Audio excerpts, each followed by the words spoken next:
T'es devenu Tarzan de mon enfance, toujours vainqueur, plus fort que les méchants.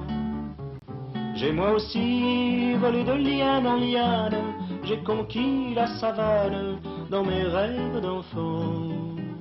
Toi maintenant, tu fais dans le tourisme, t'es devenu meneur de safari. Tu les conduis dans la jungle soumise, puisqu'il faut des devises pour nourrir le pays. La cour de mon école a rétréci, ou bien est-ce moi qui ai grandi? Qu'est-ce que le culturisme? Le culturisme est une méthode d'entraînement qui permet d'exercer la musculature jusqu'à obtenir le développement souhaité, qui peut être bien sûr simplement un simple équilibrage musculaire, mais aussi éventuellement une hypertrophie spectaculaire. Est-ce que c'est difficile d'avoir les mêmes muscles que Tarzan? Ça prend du temps, c'est certain. En principe, il faut compter entre entraînement systématique à raison de 3 séances par semaine. C'est un ordre de grandeur, bien sûr. On peut aller au-delà, on peut s'entraîner tous les jours, mais enfin, c'est fonction de nos activités. Ce n'est pas simplement une discipline du corps, ça doit être aussi une discipline de la santé, de l'alimentation, par exemple. Oui, effectivement, il y a toute une hygiène de vie. Bien entendu, ça dépend des motivations, mais enfin, on doit considérer que l'alimentation nécessite un soin tout particulier, de même l'entraînement, les heures de sommeil, qui comptent énormément. Enfin, il faut sacrifier évidemment beaucoup de choses, mais il en est du culturisme, comme pour tous les objectifs à peu près. Il faut... Tarzan, dans sa jungle, n'avait pas tous ses appareils. Et pourtant, il était impressionnant. Comment faisait-il? Oui, c'est un personnage mythique. Il travaillait d'après des culturistes et, ma foi, son Tarzan, on peut supposer qu'il s'est développé en soulevant des souches d'arbres, en pratiquant certaines formes de musculation à partir de la nature, etc. Est-ce que c'est à la lecture de Tarzan que vous avez eu envie de devenir culturiste? Ça, je dois avouer que je me suis posé la question et Tarzan y est pour quelque chose. La bande dessinée qui m'avait le plus frappé à l'époque datait donc de 1937 et que j'aurais voulu être, évidemment. J'étais un garçon très nerveux et très maigre. Alors donc j'ai rêvé, quoi. Tarzan, c'était l'athlète parfait, l'homme aux qualités physiques évidentes, aux qualités morales, etc. Il y avait vraiment de quoi rêver, quoi. Ce que l'on voit sur les photos publicitaires, c'est exact? Un monsieur Fluet, on peut tenir un colosse? Oui, alors la publicité est une chose et la réalité en est une autre. Effectivement, on peut se transformer dans des proportions très spectaculaires, mais enfin, il y a des limites à tout, même au développement musculaire. Il y a des champions partout. Où êtes-vous, héros de mon enfance? Où êtes-vous, aventurier? Faut-il aller dans des fusées lunaires avec des militaires dociles et blasés? Moi j'aime mieux rêver à la planète du Petit Prince de Saint-Exupéry. A-t-il enfin apprivoisé sa rose? Prend-elle encore des pauses pour être aimée de lui? Plus fort que les que Tarzan, on peut vaincre l'espace et le temps.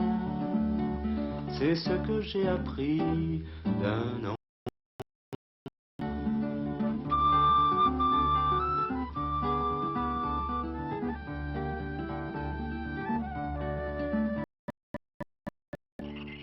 Problème de luxe, en périphérie d'une grande ville, Louis Greystock rêve aux aventures de Tarzan. Un jour, il franchit par hasard la porte qui sépare le réel de l'imaginaire. Il se retrouve dans la jungle. Il est Tarzan à la place de Tarzan.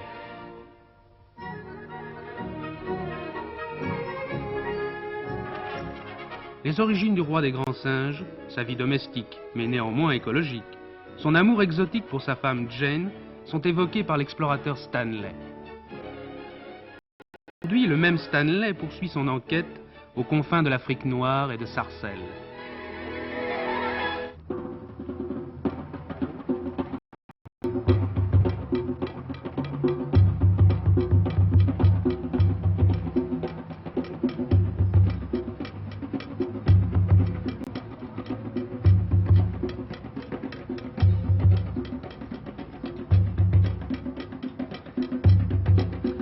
que la musique africaine est primitive?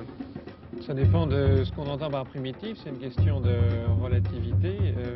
C'est une musique qui est, disons, originale, mais primitive pas plus que le folklore breton ou autre chose. C'est au contraire, il est frappant de constater que c'est une musique qui est extrêmement riche, autant pour la couleur des timbres, il y a une variété d'instruments fantastiques, et puis les gens savent s'en servir et s'en servent souvent, ils ont le sens de... ce sont des musiciens.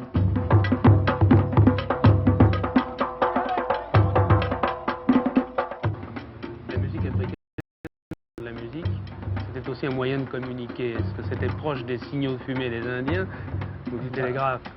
C'est ça, c'est le téléphone.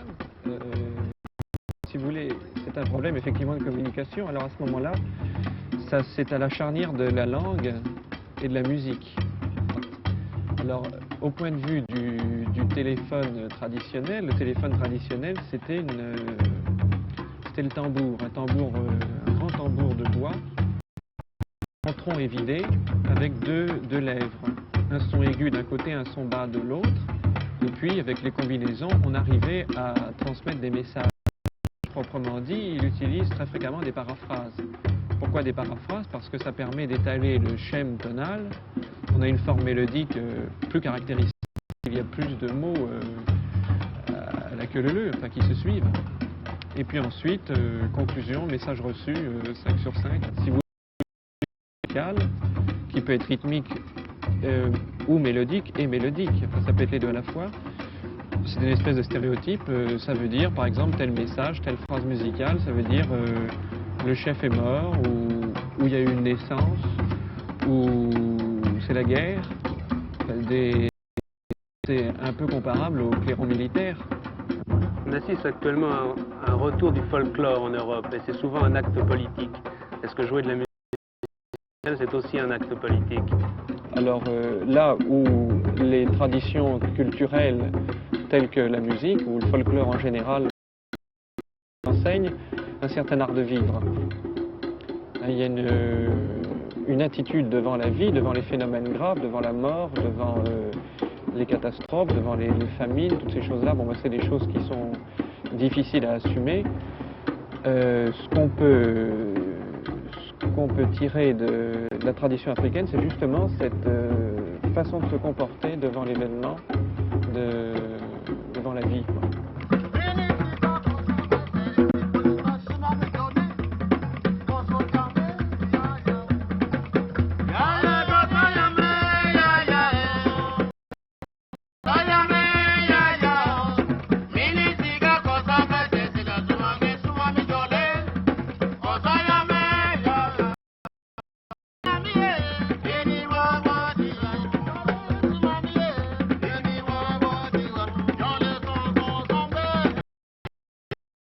En fait, on peut rapprocher la musique africaine à ce qui se passe en France avec les phénomènes bretons.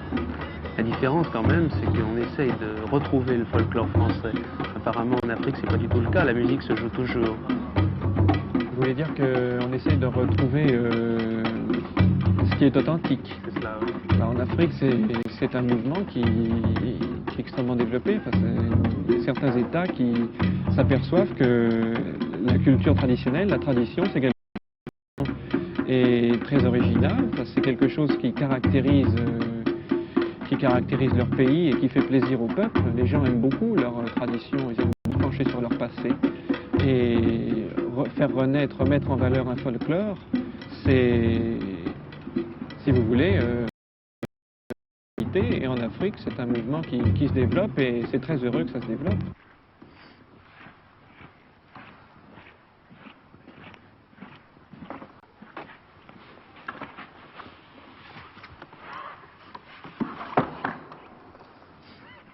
Est-ce que le continent noir est un continent en voie d'extinction?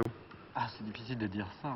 Sans doute c'est un des plus anciens continents, bien sûr, puisqu'on y voit la trace du premier homme qu'on ait connu. Mais aussi c'est d'un des plus jeunes, parce que la nature, aussi bien que les civilisations, n'ont pas encore dit ce qu'elles avaient à dire. Et bien qu'on ait pensé pendant longtemps qu'il ne s'était rien passé, simplement parce que l'Europe n'avait pas été là-bas, Il s'est passé déjà énormément de choses et c'est un continent en pleine mutation, en pleine transformation, qui est certainement rempli d'un dynamisme extraordinaire. Je crois que la difficulté va être de savoir si effectivement l'Afrique se passera de l'Occident, ou bien si l'Occident va dévorer l'Afrique, comme elle a dévoré déjà pas mal d'endroits. C'est un peu ce qui se passe en ce moment, bien entendu, mais on peut, je crois, attendre beaucoup de l'originalité africaine et de la capacité africaine à résister et à trouver d'autres voies que celles qu'on tente de lui imposer pour l'instant. Il est certain que l'ambition des jeunes nations, comme on dit, est aussi d'atteindre au développement tel qu'il s'est produit en Occident, c'est-à-dire d'avoir les joies, entre guillemets, de l'industrialisation et surtout d'avoir des niveaux de vie supérieurs. Il est probable qu'effectivement le problème du niveau de vie est important.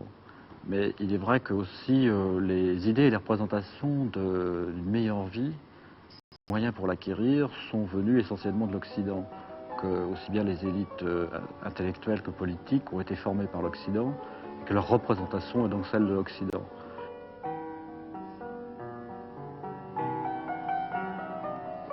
Bonsoir, mon cher Tarzan. Bonsoir Stanley, vous avez trouvé facilement? La piste est praticable. Oui, Tout à fait esquisse, votre grotte. Ah bah vous savez, Jane a beaucoup de goût. Je n'aperçois pas votre ravissante épouse. Elle est à Londres, malheureusement, elle fait du shopping. Vous m'avez réservé, je crois, une merveilleuse surprise de la musique. Ah oui, vous savez, nos amis autochtones méritent de connaître notre musique classique. Et étant donné que nous avons un ami artiste blanc, nous allons en profiter, il va nous délecter avec un petit air classique. Mais je vous en prie, asseyez-vous. Je vous remercie.